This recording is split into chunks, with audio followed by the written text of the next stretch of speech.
halka iga daawanaysaan waa talooyinka shacabka Soomaaliyeed ku soo dhawaada meel kasta oo adduunka aad ku nooshihiin. Maanta waxaan idiin hayaa sheeko aad u qosol badan, aadna u xiiso badan. waxaad maqli jirteen nin ka xoog badan horta u xanaaq ahaad maqli jirteen.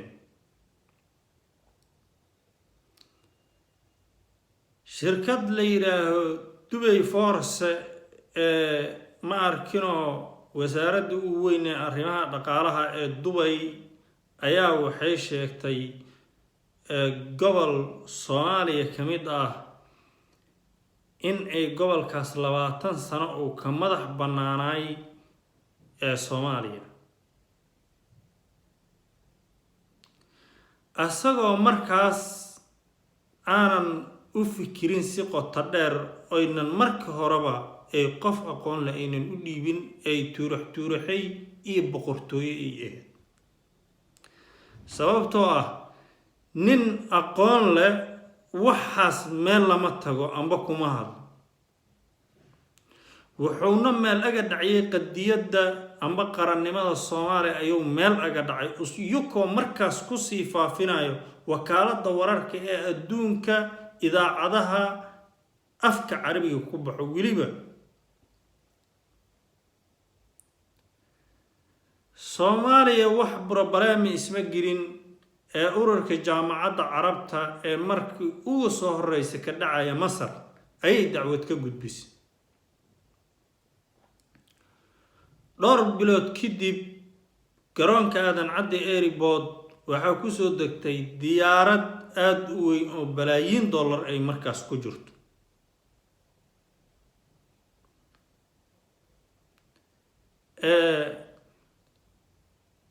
imaaraadka way xanaaqeen cirkay isgelinayaan. Anwar al-Ashqi maanta wuu hadlay, wasiirka arrimaha dibadda ee imaaraadka wuu hadlay. marka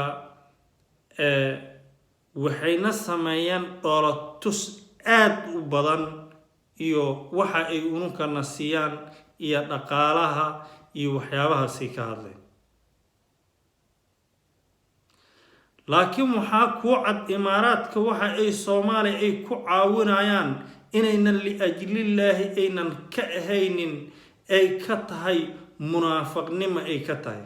sababta aan u leeyahay waxay tahay dhoolatuska iyo masaakiinta ay caawi jireen xataa farag yar oo Soomaaliya xanuunjisay ayakan xanuunjisay ay intaasoo baabaa Soomaaliya ay ku sameeyeen.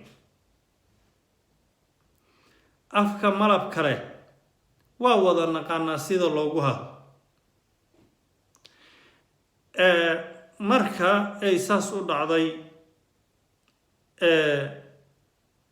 Anwar al-Ashqi waxaan ka dareemaynaa amba wasaaradda arrimaha dibadda ee markaas imaaraad inay waxay ay ku caawinayso aynan liajlillaahi aynan ka ahaynin Soomaaliya ee dadka Soomaaliyeed iyo qarannimada Soomaaliya inay meel aga dhacayaan. markaas qofka caqliga saaxiibku amba siyaasiga amba aqoon-yahanka ay fahmi karaan amba shacabka Soomaaliyeed ay fahmi karaan ee waadix ay tahay dhoolatuska ay sameeyaan inaynan liajlillaahi aynan ka ahaynin imaaraadka wax ay ku caawinayaan Soomaaliya.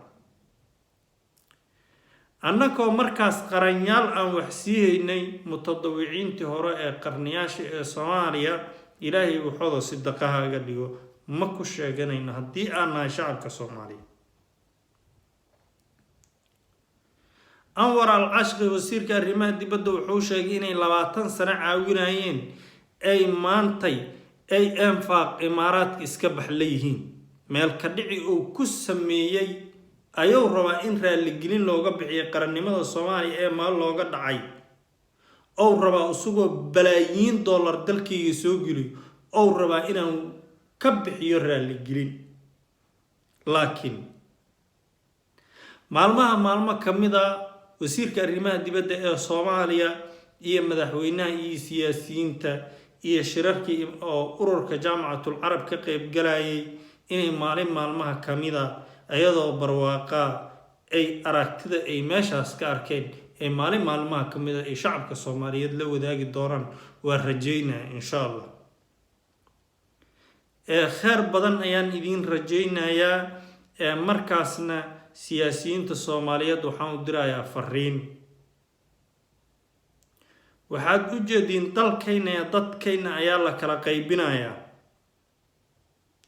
waxaan idin fari lahay waxaad xiirinaysiin Soomaali sida ay siyaasadda adduunka u wajiileed ayaad ku andacooysiin siyaasiyiinta dadtiin laakiin saamudin ma